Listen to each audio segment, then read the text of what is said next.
सबसे पहले गाइस आप यहाँ पे साइड में मेरे मोबाइल के स्क्रीन पे देख सकते हैं कि मुझे यहाँ पर L&T फाइनेंस एप्लीकेशन से 1,10,000 रुपए का लोन दिया जा रहा है, जिसमें कि जो टोटल लोन का अमाउंट पड़ रहा है 1,15,873 रुपए का पड़ रहा है। इंटरेस्ट रेट की बात करो तो 18.5% का रेट ऑफ इंटरेस्ट लगाया जा रहा है। बाकी यहाँ पे जो EMI आएगी 4,218 रुपए की आएगी और जो पैसे मेरे बैंक अकाउंट में आएंगे वो 1,07,404 रुपए आएंगे। बाकी प्रोसेसिंग फीस 2,596 रुपए की और ब्रोकन पीरियड चार्ज यहाँ पर 1,034 रुपए है। तो अगर आप भी L&T फाइनेंस एप्लीकेशन से पर्सनल लोन अप्लाई करना चाहते हैं तो आज के इस वीडियो में आपको L&T फाइनेंस एप्लीकेशन से लोन अप्लाई करने का जो लेटेस्ट तरीका है यानी जो नया प्रोसेस है वो मैं आपको बताने वाला हूं। तो वीडियो को एंड तक देखते रहिएगा। चैनल पे नए हैं और आपने अभी तक चैनल को सब्सक्राइब नहीं किया है तो हमारे चैनल को सब्सक्राइब कर दीजिएगा। हमारे चैनल पे आपको हमेशा इसी तरह की वीडियो मिलती रहती है। तो चलिए वीडियो को शुरू करते हैं। सबसे पहले अपने मोबाइल के प्ले स्टोर से L&T फाइनेंस इस एप्लीकेशन को इंस्टॉल करेंगे। इंस्टॉल करने के बाद सिंपली यहाँ पर इसको ओपन करेंगे। ओपन करने के बाद देखेंगे कुछ इस तरह से इसका इंटरफेस देखने को मिलेगा। नीचे आपसे कुछ परमिशंस मांगेगा जैसे आपके नोटिफिकेशंस की, तो अलाउ के ऑप्शन पे क्लिक करके परमिशंस को अलाउ करेंगे। उसके बाद नीचे यहाँ पर कंटिन्यू के ऑप्शन पे क्लिक करेंगे। कंटिन्यू के ऑप्शन पे क्लिक करने के बाद देखेंगे तो अब आपसे ये लोकेशंस की परमिशंस मांगेगा, तो विल यूजिंग द ऐप यहाँ पर क्लिक करके लोकेशंस के भी परमिशंस को अलाउ करेंगे। लोकेशंस के परमिशंस को अलाउ करने के बाद यहाँ पे देखेंगे आपसे मोबाइल नंबर पूछेगा, यहाँ पर अपना मोबाइल नंबर डालेंगे और नीचे यहाँ पर कंटिन्यू करेंगे। कंटिन्यू के ऑप्शंस पे क्लिक करने के बाद आपके मोबाइल नंबर पर एक OTP आएगा 6 डिजिट का। उस OTP को यहाँ पे डाल के वेरीफाई करेंगे। जैसे OTP से वेरीफाई कर लेंगे यहाँ पे देखेंगे तो 4 डिजिट का एक सिक्योरिटी पिन आपको बनाना होगा, यानी जब भी L&T फाइनेंस एप्लीकेशन को आप ओपन करेंगे तो इसी पिन को डालकर इसमें लॉगिन करना पड़ेगा। तो ऊपर यहाँ पे कोई भी अपना 4 डिजिट का एक पिन डालेंगे, दोबारा से पिन को नीचे यहाँ पर कंफर्म करेंगे और उसके बाद यहाँ पर कंटिन्यू के ऑप्शंस पे क्लिक करेंगे। उसके बाद आपके मोबाइल नंबर पर फाइनल एक बार और OTP भेजा जाएगा, तो उस OTP को यहाँ पे डाल के फिर से वेरीफाई करेंगे। वेरीफाई करने के बाद देखेंगे तो यहाँ पे कांग्रेचुलेशंस कर आ चुका है और यहाँ से इसको कट करेंगे। कट करने के बाद देखेंगे तो हम यहाँ पर L&T फाइनेंस के ऑफिशियल वेबसाइट पर आ चुके हैं, ऑफिशियल पेज पर आ चुके हैं।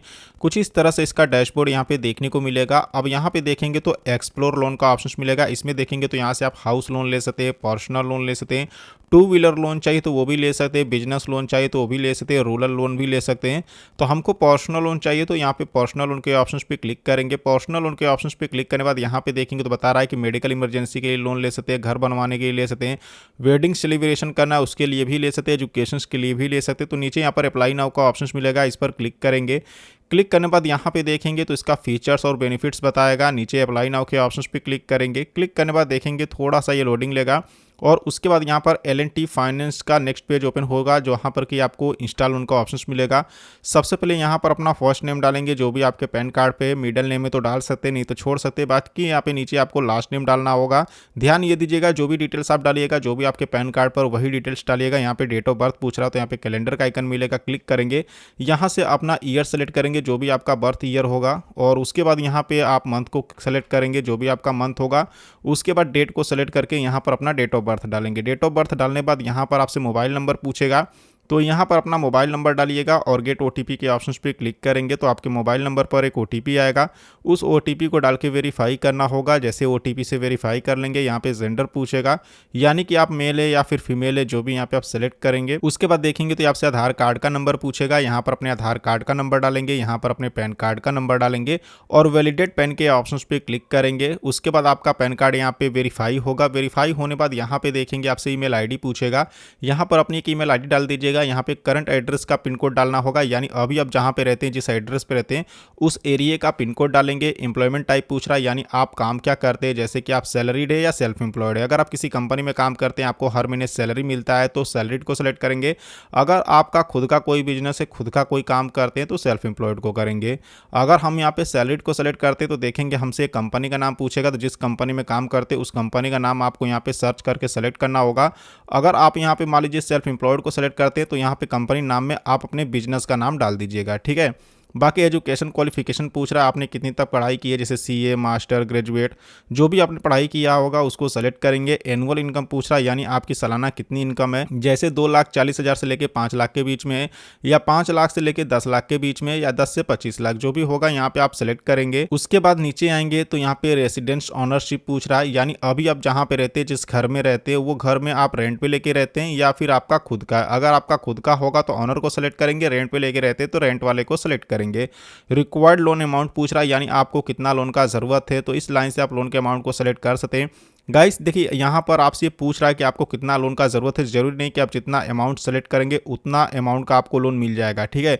मतलब आपको एलिजिबिलिटी के ऊपर डिपेंड करेगा, जितना लोन के लिए एलिजिबल होंगे उतना ही लोन का आपको अप्रूवल मिलेगा। बाकी ये पूछते हैं कि आपको कितना का ज़रूरत है, तो चलिए यहाँ पे हम 1 लाख रुपये सेलेक्ट कर लेते हैं। बाकी यहाँ पे नीचे पर्पस ऑफ लोन पूछ रहा है, यानी आप किस पर्पस से लोन ले रहे हैं। जैसे कि मान लीजिए कि फैमिली सेलिब्रेशन है, या कोई मेडिकल ट्रीटमेंट कराना है मैरिज के लिए, या फिर जो भी रीजंस होगा उसको सेलेक्ट करेंगे। उसके बाद सेक्टर इंडस्ट्री पूछ रहा है, तो यहाँ पे अपना इंडस्ट्री सेलेक्ट कर लीजिएगा जिस इंडस्ट्री में काम करते हैं। बाकी यहाँ पे रेसिडेंस टाइप में यहाँ पे रेसिडेंस इंडियन को सेलेक्ट करेंगे। यहाँ पे एक टर्म एंड कंडीशंस मिलेगा, इसको टिक करेंगे। उसके बाद नीचे यहाँ पर नेक्स्ट वाले ऑप्शंस पे क्लिक करेंगे। नेक्स्ट के ऑप्शंस पे क्लिक करने के बाद यहाँ पे आप जितना भी लोन के लिए एलिजिबल होंगे उतना लोन का आपको अप्रूवल यहाँ पे दिखा देगा। अगर आप यहाँ पे लोन के लिए एलिजिबल नहीं होती हैं तो आपका लोन यहाँ पे रिजेक्ट भी किया जा सकता है। जैसे कि यहाँ पे देखेंगे हमको 1,10,000 रुपये लोन का अप्रूवल मिला है। यहाँ पर हम कम से कम 50,000 का लोन ले सकते हैं और ज़्यादा से ज़्यादा 1,10,000 का। तो जितना का लोन चाहिए अगर आप चाहें तो यहाँ पर अमाउंट भी डाल सकते हैं, या फिर इस लाइन से भी लोन अमाउंट को सेलेक्ट कर सकते हैं, कम या बेसी कर सकते हैं। बाकी यहाँ पे मंथ पूछ रहा है आप कितने महीने की लोन लेना चाहते हैं। जैसे कम से कम 12 महीने की ले सकते हैं और ज़्यादा से ज़्यादा 36 महीने के लिए। तो जितने महीने की लेना चाहते हैं इस लाइन से आप मंथ को भी कम या ज़्यादा कर सकते हैं। बाकी यहाँ पे नीचे आएंगे तो आपके लोन का डिटेल्स मिल जाएगा। जैसे कि यहाँ पर 1,10,000 का अगर हम लोन लेते हैं तो टोटल जो लोन का अमाउंट पड़ रहा है वो 1,15,873 रुपये का पड़ रहा है। इस्टीमेट इंटरेस्ट रेट की बात करें तो 18.5% का यहाँ पे लगाया जा रहा है। इस्टीमेट EMI की बात करें तो 4,218 रुपये यहाँ पे हमारी हर महीने EMI आएगी। डिसबर्समेंट अमाउंट की बात करें तो 1,07,404 रुपये हमारे अकाउंट में आएंगे। यानी अगर हम 1,10,000 का लोन लेते हैं तो 1,07,404 रुपये हमारे खाते में आएंगे। बाकी प्रोसेसिंग फीस देखेंगे तो 2,596 रुपये की लगाई जा रही है। ब्रोकन पीरियड चार्ज यहाँ पर 1,034 रुपये का लग रहा है, ठीक है। अब स्क्रॉल करके नीचे आएंगे तो यहाँ पे देखेंगे आपको इंश्योरेंस डिटेल्स में यहाँ पे नॉमिनी का डिटेल्स देना होगा। तो सबसे पहले नॉमिनी का नाम डालिएगा जिसको आप नॉमिनी बना रहे हैं। नॉमिनी का जो भी डेट ऑफ बर्थ है यहाँ पे कैलेंडर का आइकन मिलेगा, क्लिक करके नॉमिनी का डेट ऑफ बर्थ यहाँ पे डालेंगे। जेंडर पूछ रहा है, यानी नॉमिनी जिसको बना रहे वो मेल है या फिर फीमेल है, जो भी यहाँ पे जेंडर होगा सेलेक्ट करेंगे। रिलेशनशिप पूछ रहा है, यानी कि जिनको नॉमिनी बना रहे हैं उनका आपसे क्या रिलेशन है। वो आपके फादर है, आपकी मदर है, आपके हस्बैंड है, वाइफ है, ब्रदर है, सिस्टर है, जो भी रिलेशन होगा उसको यहाँ पे सेलेक्ट करेंगे। अब यहाँ पे देखेंगे तो यहाँ पे KYC के लिए आ जाएगा। तो डिजी लॉकर के माध्यम से हमारी यहाँ पे KYC की जाएगी। तो यहाँ पे एक टर्म एंड कंडीशंस मिलेगा, इसको टिक करेंगे और नीचे यहाँ पे रीडायरेक्ट टू डिजी लॉकर इस वाले ऑप्शन पे क्लिक करेंगे। उसके बाद यहाँ पे देखेंगे तो fetch documents from DigiLocker, तो यहाँ पे एक टर्म एंड कंडीशंस मिलेगा, आप इसको टिक करिएगा और नीचे यहाँ पर ऑथेंटिकेट आधार वाले ऑप्शंस पे क्लिक करेंगे। उसके बाद देखेंगे तो हम डिजी लॉकर की वेबसाइट पर आ चुके हैं। यहाँ पर आपसे आधार कार्ड का नंबर पूछेगा, यहाँ पर अपने आधार कार्ड का नंबर डालेंगे। यहाँ पर एक कैप्चा शो होगा, इसको इस बॉक्स में डालेंगे और नीचे यहाँ पे नेक्स्ट वाले ऑप्शंस पे क्लिक करेंगे। नेक्स्ट के ऑप्शंस पे क्लिक करने के बाद आपके आधार कार्ड के साथ जो मोबाइल नंबर लिंक होगा उस पर एक OTP भेजा जाएगा, जिस OTP को यहाँ पे डालेंगे और नीचे यहाँ पे कंटिन्यू के ऑप्शंस पे क्लिक करेंगे। उसके बाद यहाँ पे देखेंगे तो ये आपसे परमिशंस मांगेगा, तो अलाउ के ऑप्शंस पे क्लिक करके परमिशंस को अलाउ करेंगे। अब यहाँ पे देखेंगे तो fetch documents from DigiLocker, तो यहाँ पर आपसे नाम पूछ रहा है, जो भी आपका पैन कार्ड पे नाम है यहाँ पे अपना नाम डालिएगा और यहाँ पे फेच वाले ऑप्शंस पे क्लिक करेंगे। उसके बाद देखेंगे तो अपलोडिंग कंप्लीट कर आ चुका है। नीचे यहाँ पर नेक्स्ट के ऑप्शंस पे क्लिक करेंगे। अब यहाँ पे देखेंगे तो आपको करंट एड्रेस प्रूफ अपना देना होगा, तो यहाँ पर क्लिक करेंगे और जो भी डॉक्यूमेंट्स आप एड्रेस प्रूफ में देना चाहते हैं उसको सेलेक्ट करेंगे। जैसे कि वाटर बिल हो गया, या फिर नेशनल पॉपुलेशन सर्टिफिकेट हो गया, मोबाइल पोस्टपेड का बिल हो गया, या फिर बैंक का पासबुक हो गया, या फिर इलेक्ट्रिसिटी बिल हो गया। जो भी डॉक्यूमेंट्स देना चाहते हैं एड्रेस प्रूफ में उसको सेलेक्ट करेंगे। जैसे कि हम इलेक्ट्रिसिटी बिल देने वाले हैं तो हमने यहाँ पे सेलेक्ट कर लिया है। अब यहाँ पे एड्रेस प्रूफ को आपको अपलोड करना होगा, तो यहाँ पे देखिए जो फाइल आप अपलोड करेंगे JPG में करेंगे या फिर PNG में करेंगे या फिर JPEG में करेंगे। फाइल की साइज की लिमिट मैक्सिमम यहाँ पे 2 MB तक होनी चाहिए, 2 MB से ज़्यादा की नहीं होनी चाहिए। यहाँ पे देखेंगे तो एक कैमरे का आइकन मिलेगा, इस पर क्लिक करके अपने डॉक्यूमेंट्स का डायरेक्ट यहाँ पे फोटो क्लिक करके भी अपलोड कर सकते हैं, या फिर गैलरी से करना चाहते हैं तो गैलरी वाला ऑप्शन मिलेगा, इस पर क्लिक करके अपनी गैलरी से भी फोटो को अपलोड कर सकते हैं। नीचे यहाँ पे देखेंगे तो यहाँ पर आपको अपनी फोटो अपलोड करनी होगी, तो यहाँ पे कैमरे का ऑप्शन मिलेगा, यहाँ पर क्लिक करके डायरेक्ट अपनी सेल्फी लेके अपलोड कर सकते हैं या फिर इसको भी गैलरी से अपलोड कर सकते हैं। और इसका भी फाइल साइज का जो लिमिट है वो आप यहाँ पे देख सकते हैं, 2 MB से ज़्यादा का फाइल नहीं होना चाहिए। JPG PNG या फिर JPEG फाइल में ही यहाँ पे मतलब आप फाइल को अपलोड कर सकते हैं, ठीक है। बाकी नीचे देखेंगे तो यहाँ पे करंट एड्रेस पूछेगा, इसको स्क्रॉल करके नीचे आएंगे। नीचे आने के बाद यहाँ पर पर एड्रेस लाइन 1 में जो भी आपका करंट एड्रेस होगा, यानी अभी आप जहां पे रहते हैं वहां का पूरा एड्रेस डालेंगे। एड्रेस लाइन 2 में डालेंगे। एरिया का पिन कोड पूछ रहा है तो जो भी आपके एरिया का पिन कोड होगा उसको यहाँ पे डालेंगे।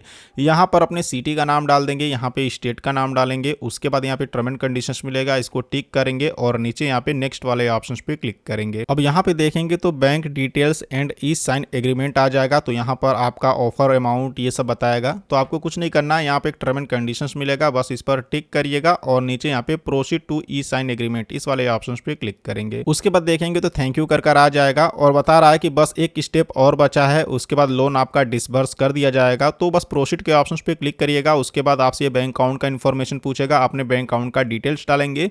उसके बाद जो भी लोन का पैसा है वो आपके बैंक अकाउंट में डिसबर्स यानी ट्रांसफर कर दिया जाएगा। तो इस तरीके से L&T फाइनेंस एप्लीकेशन से लोन के लिए अप्लाई कर सकते हैं। सो आई होप कि आपको ये वीडियो पसंद आई होगी। वीडियो पसंद आई हो तो वीडियो को लाइक करना और चैनल को सब्सक्राइब करना बिल्कुल नहीं भूलिएगा। तो चलिए फिर मिलते हैं आपसे नेक्स्ट वीडियो में।